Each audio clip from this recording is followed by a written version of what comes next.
ছাত্ৰ-ছাত্ৰীসকল welcome to my channel. আজি আমি এই ভিডিঅ'টোত আলোচনা কৰিম ক্লাছ 2 পাৰ্ট 6।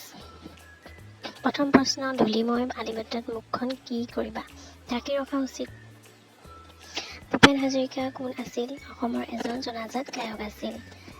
জালুকবাৰীত ভূপেন হাজৰিকাৰ কি আছে? উত্তৰ, জালুকবাৰীত সমাধি আছে।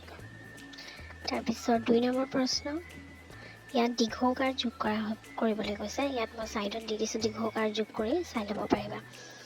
তাৰপিছৰ প্ৰশ্ন, খালী ঠাই পূৰণ কৰা। মই কটো তোমালোকক দিছোঁ, তোমালোকে কৰিবা। খটো ইয়াত দন্তীয়া ত হ'ব। মিল থকা শব্দ। 4 নম্বৰ প্ৰশ্ন, মই ছাইডত লিখি দিছোঁ, চাই ল'ব পাৰিবা মিল থকা শব্দসমূহ।